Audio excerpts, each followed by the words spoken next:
Olá, tudo bem?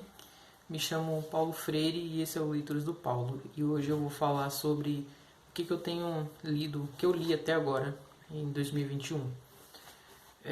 Eu comecei o ano lendo bastante até, mas logo esse ritmo vai diminuir um pouco por conta da faculdade.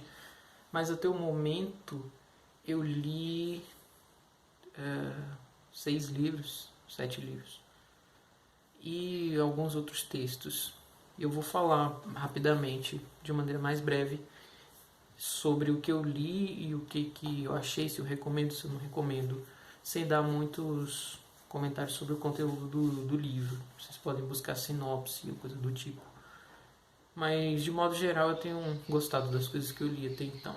Bom, eu comecei o ano lendo o livro Homens Imprudentemente Poéticos, do Walter Ugumãe, que é um livro que eu gostei bastante, muito bem escrito.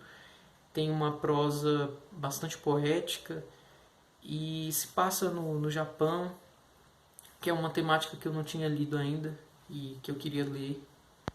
E, enfim, recomendo a leitura do livro, mas procurem saber mais sobre ele para ver se é o tipo de leitura que vai agradar você e tal.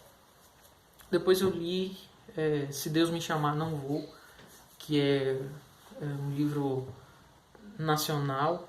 Eu achei bem bom também. A escrita é sensacional. Isso tem que elogiar bastante, porque é um livro que prende você, que você quer saber o que vai acontecer, porque, primeiro, é narrado, a personagem que narra a história é uma menina de 11 anos e ela vai contar o que aconteceu com ela durante um ano, ou um pouco mais que isso.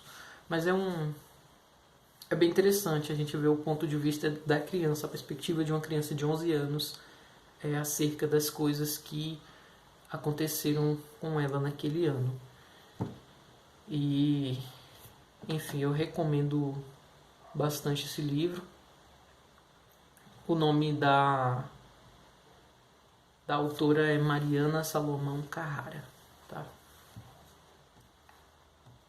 Depois eu li um livro de ensaios que foi o Zen e a Arte da Escrita, do Ray Bradbury, que é o mesmo autor de Fahrenheit 451, onde ele vai narrar assim, nos ensaios praticamente toda a vida dele como escritor, como que ele virou escritor, o porquê ele é escritor. Não é um manual de escrita, né? O Zen e a Arte da Escrita, na verdade, são reflexões de uma pessoa que ama a escrita e que vive a escrita. Não só vive da escrita, mas vive a escrita. E o Ray Bradbury é bastante incisivo nessa coisa do escritor viver a escrita e não da escrita, apesar dele ter vivido da escrita. É bem bacana mesmo, eu recomendo também.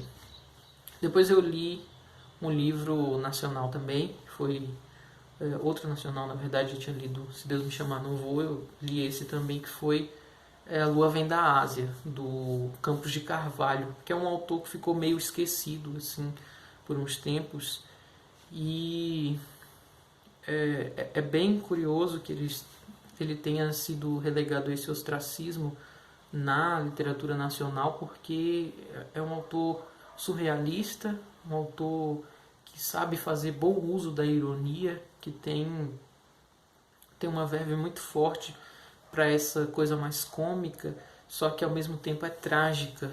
Em A Lua Vem da Ásia a gente acompanha a história de um cara que supostamente está num hotel de luxo, e aos poucos ele vai descobrindo que aquilo não é exatamente um hotel de luxo, né? Que ele começa já impactante, dizendo que aos 16 anos matou o professor de lógica dele.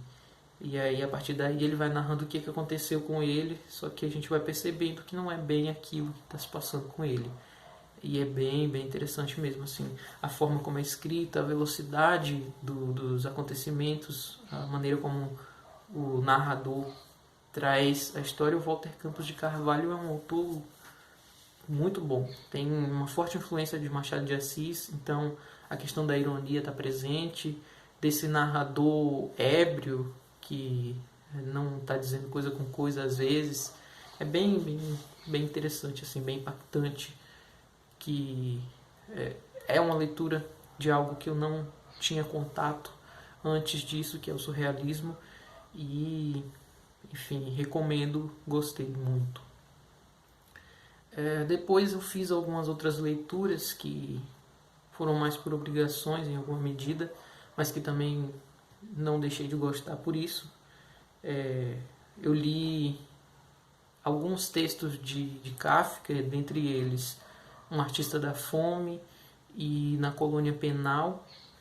O Artista da Fome, Kafka vai narrar a história de um cara que a arte dele é justamente fazer uma espécie de jejum. O cara passa 40 e poucos dias sem comer nada, nem beber nada, trancado dentro de uma jaula. E ele suscita muitas reflexões a partir daquilo. Kafka é sempre muito interessante. E na Colônia Penal é uma coisa muito louca, assim, de um julgamento e tem uma máquina que vai sentenciar a pessoa após o julgamento. E é bom não contar muitos detalhes dessa história porque é bem forte, assim, as coisas que acontecem e a maneira como a história vai se desenrolando dentro daquela ilha em que a pena é sentenciada. É uma ótima leitura também. É outro texto que eu gostei bastante. Eu li outros também, mas enfim, são bem curtos, como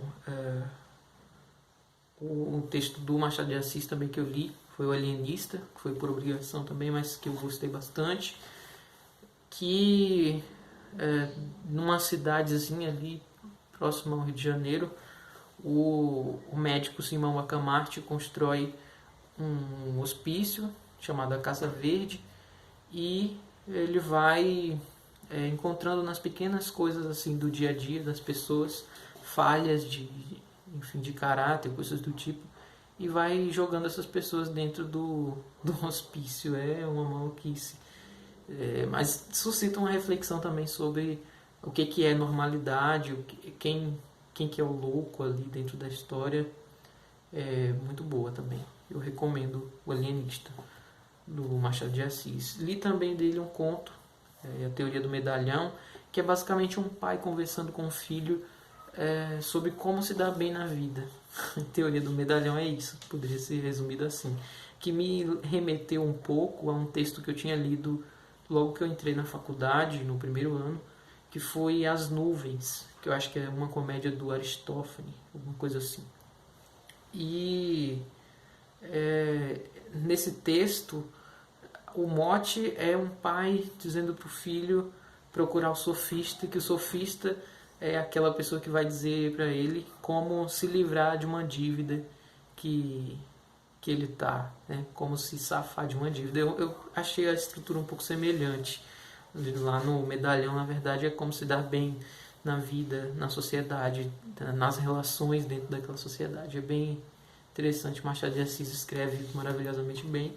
Recomendo muito ler os contos dele, dentre eles o Medalhão, Teoria do Medalhão. Li também uma obra um pouquinho maior e mais difícil, apesar de não ser tão difícil assim do ponto de vista da leitura. Eu achei um pouco cansativa só porque do meio para frente tem uma gordurinha assim, que foi 100 Anos de Solidão. Eu adorei, recomendo muito. E no 100 Anos de Solidão a gente vai acompanhar 100 anos de uma estirpe, né, da família dos Buendia. Várias gerações, se não me engano são 7 gerações da família, e a gente vai vendo a passagem do tempo e como que há uma coisa marcante nas pessoas daquela família, que é a solidão. E dentre essas pessoas, a figura da personagem da Úrsula, que morre bem velhinha mesmo, com 140 e poucos anos, se não me engano, um pouco menos que isso, mas bem velha mesmo, com mais de 100 anos. Ela representa uma síntese daquilo que é a solidão, assim, nos Buendia. Mas é um pouco cansativo, até às vezes, pela quantidade de personagens com o mesmo nome. Só para terem ideia, um personagem tem 17 filhos e todos os filhos se chamam Aureliano, são 17 Aurelianos.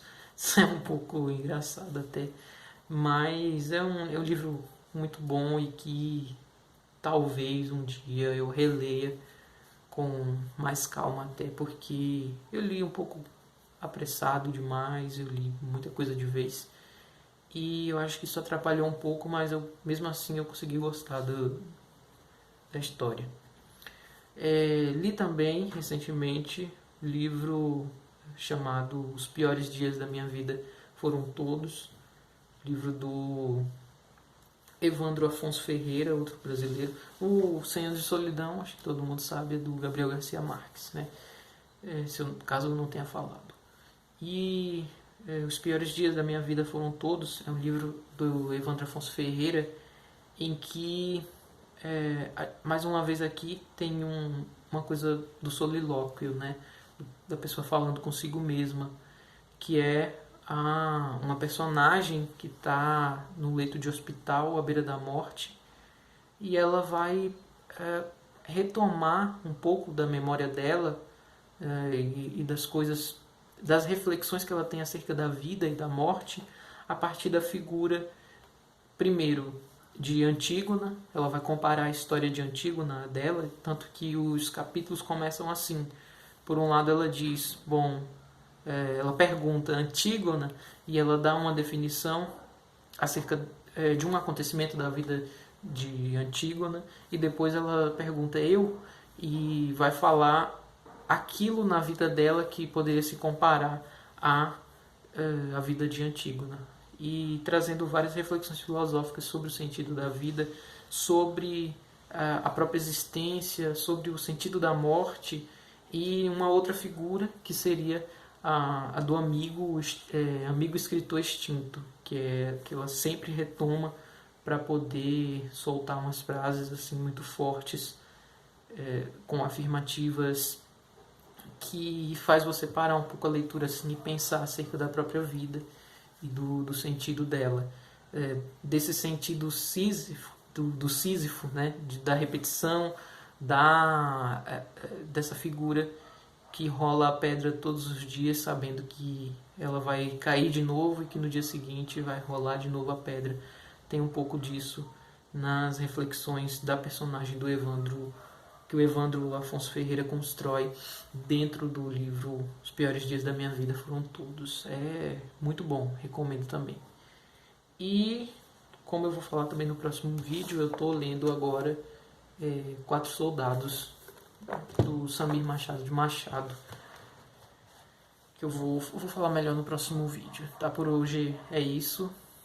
Até a próxima. Não se esqueçam de se inscrever, deixar o joinha caso tenham gostado do vídeo e compartilhar com os amigos. Espero trazer coisas novas aqui em breve. Abraço.